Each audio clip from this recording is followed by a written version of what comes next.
J'étais là, tout seul, dans la chambre, et d'un coup, l'ampoule de la cellule s'allume toute seule en haut de ma tête. Et j'entends une voix dans mon esprit qui me dit « Ne t'inquiète pas, c'est moi Dieu, je suis avec toi maintenant ».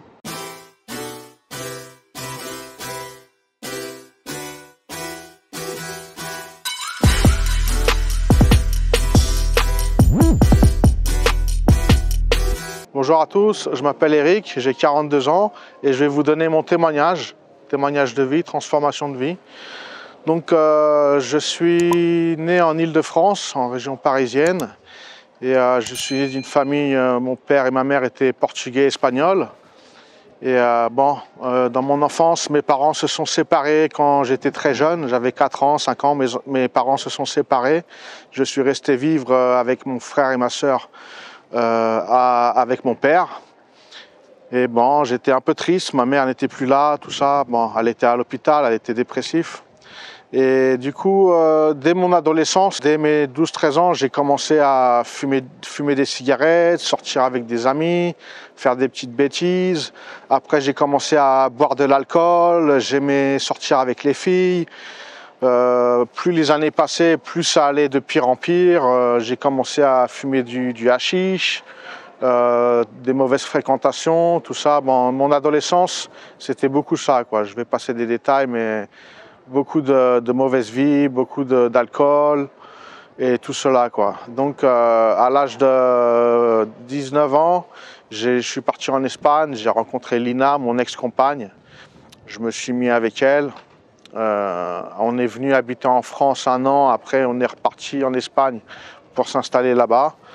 On a eu Alison, ma fille, et 1 an après on a eu Dylan, mon fils.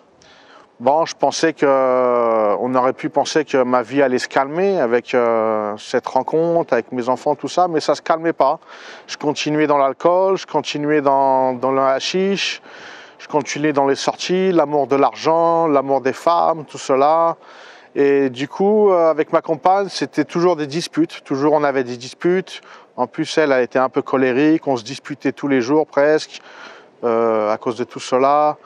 Mes enfants, ils allaient bien. Bon, ils étaient petits, ils se rendaient pas compte encore. Et bref, les années passèrent. Et à l'âge de 26 ans, ça allait très mal avec Lina. Ça allait de pire en pire. On s'entendait plus, tout ça.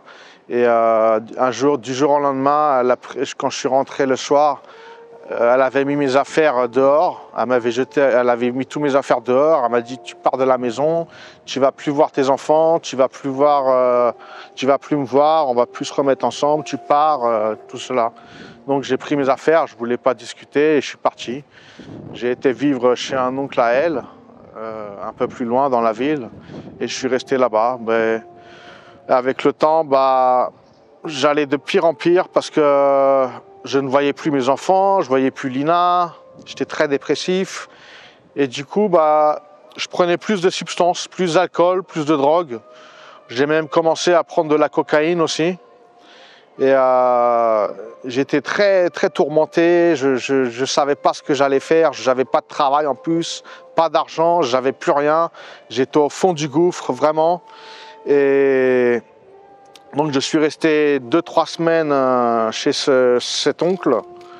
Et ça, j'ai commencé à voir des choses bizarres qui se passaient dans mon esprit, à voir des mauvaises pensées, des choses un peu diaboliques qui se passaient. J'avais des visions, tout ça.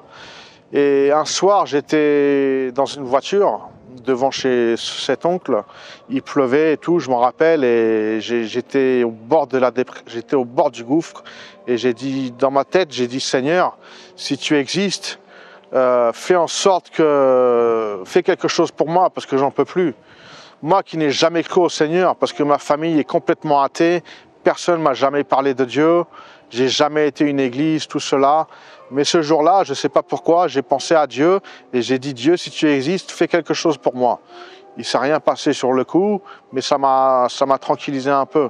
L'oncle de ma femme, il avait une Bible, il m'a dit, dors avec ta Bible, lis-la si tu peux, ça va te faire du bien. Et puis, c'est passé comme ça. Et puis un jour, j'ai décidé de partir de chez cet oncle. J'étais complètement dans un autre univers, je délirais complètement. J'ai pris ma voiture, je suis parti. J'ai fait plusieurs kilomètres, une centaine de kilomètres. Je suis arrivé à Valence. Ah, je précise, tout cela était en Espagne, hein. Et je suis arrivé à Valence, je suis arrivé dans une forêt, dans un bois. J'ai laissé ma voiture, je suis parti à pied. Après, je me suis perdu, j'ai plus retrouvé ma voiture ni rien. Et après, j'étais perdu, il pleuvait beaucoup, je ne savais pas où j'étais. Le soir, à 2-3 heures du matin, je suis arrivé dans une ville. La police, ils m'ont pris, ils m'ont dit « Qu'est-ce que vous faites là ?» J'ai dit « Je ne sais pas, qu'est-ce qui s'est passé ?» Je ne m'en rappelais de rien. Ils m'ont emmené à l'infirmerie, ils m'ont donné des calmants, ils m'ont dit « Qui on peut contacter ?» J'ai donné le numéro de mon frère. Et mon frère, il a contacté, j'avais un oncle qui vivait à Valence, le frère de ma mère. Et donc, il est venu me chercher à l'hôpital, il m'a emmené chez lui. Moi, j'étais vraiment dans des grands tourments. Je voyais des choses démoniaques, il y avait vraiment comme s'il y avait un démon en moi en fait. C'était vraiment très horrible. Et ce soir-là, j'ai fait quelque chose que j'aurais pas dû faire, mais bon, je l'ai fait, je ne pouvais pas savoir. Il y a une voix qui me disait dans mon esprit de tuer mon oncle ou de me tuer à moi. Et je ne savais pas quoi faire, j'étais possédé totalement, je ne savais pas ce que je faisais. Du coup, j'ai agressé mon oncle avec un couteau, j'ai failli le tuer, il est parti de l'immeuble, l'ambulance l'ont pris, tout ça, bon, il a pas succombé, il n'est pas mort. Moi, la police m'a attrapé. Enfin, ils m'ont attrapé, je suis resté chez lui, j'attendais qu'est-ce qui se passait. Ils sont venus, ils m'ont pris, ils m'ont emmené au commissariat, et du commissariat, ils m'ont emmené en prison à Valence, à Picassent directement. Donc j'arrive en prison, je ne savais pas où j'étais, ils m'ont mis avec une personne, ça s'est très mal passé. J'ai commencé à prendre une bouteille d'eau de Javel, je voulais boire de l'eau, j'ai bu de l'eau de Javel, tout ça, je voulais mourir totalement. Après ça, ils m'ont pris, les matons, ils m'ont mis dans une cellule d'isolement. Donc je suis resté en isolement pendant une journée, 2 jours. Le deuxième jour, ils m'ont sorti dans le patio pour faire ma promenade. Je faisais une promenade d'1 heure par jour. J'étais tout seul quand je faisais la promenade, donc j'étais très désorienté. Je pensais que je ne savais pas ce qui se passait. Et quand ils m'ont sorti, j'ai cassé un carreau avec mon poignet. Et là, les matons, ils sont arrivés avec des bâtons, des boucliers. Ils sont pris contre moi à 5 ou 6. Ils m'ont jeté par terre, ils m'ont rué de coups. Ils m'ont mis mal à l'aise. Les prisonniers criaient « Arrêtez, arrêtez », il n'a rien fait, tout ça. Après, ils m'ont pris. Ils m'ont emmené dans ma cellule. Ils m'ont mis dans le lit, ils m'ont attaché les mains. Ils m'ont piqué avec une piqûre et là, je me suis endormi net. J'ai dormi une journée entière. Le lendemain, je me réveille, j'étais dans le lit en isolement encore. On m'a enlevé les menottes, tout ça. J'étais là, tout seul dans la chambre. Et d'un coup, l'ampoule de la cellule s'allume toute seule en haut de ma tête. Et j'entends une voix dans mon esprit qui me dit « Ne t'inquiète pas, c'est moi Dieu, je suis avec toi maintenant ». Et dès que j'ai entendu cette voix, la lumière s'est éteinte. Et moi j'ai dit « Waouh, qu'est-ce qui se passe? C'est surnaturel, c'est bizarre ce qui se passe ». J'ai regardé si quelqu'un avait allumé la lumière. Il n'y avait personne autour de moi qui a pu allumer la lumière parce que l'interrupteur était juste à côté de mon lit. Et personne n'a pu allumer l'interrupteur. Et je suis resté 28 jours en isolement. Jamais ça a refait ça en 28 jours.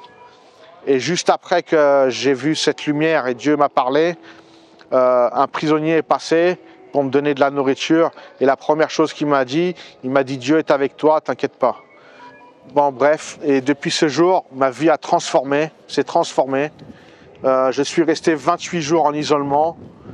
Je suis sorti de l'isolement, on m'a mis en cellule psychiatrique. J'étais avec 2 prisonniers. Il y en avait un qui était chrétien, évangélique. J'ai parlé avec lui, tout ça. Il m'a dit, il a prié pour moi. Il m'a parlé de Dieu, ça m'a intéressé. Je voulais vraiment venir le samedi parce que le samedi, il y avait le pasteur qui venait tous les samedis. Il m'a dit, viens samedi, viens voir le pasteur, il va te donner une Bible et tout. Et c'est ce que j'ai fait. J'ai été le samedi, j'ai vu le pasteur. Il a prié pour moi, j'ai écouté sa parole. J'ai pris la Bible et dès que j'ai pris la Bible, je ne l'ai pas lâchée. Pendant tous les jours de mon incarcération, je lisais la Bible plein de fois. J'ai lu la Bible une fois entièrement pendant toute mon incarcération. J'avais une condamnation de 7 ans pour tentative d'homicide.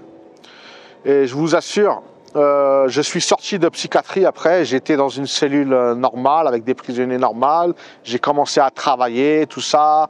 Mon ex-compagne, elle venait me voir avec les enfants. Elle a fait un peu la paix. Tout allait bien. Et moi, je sentais une vraie liberté dans la prison. Je me sentais libre des chaînes. Ça veut dire que même des fois, quand on est dehors, on se sent en prison. Et moi qui étais en prison, je me sentais plus libre que dehors, en fait. J'avais une présence de Dieu en moi extraordinaire. Et j'étais heureux, j'étais libre. Bref, les mois ont passé. J'avais 7 ans de condamnation à faire.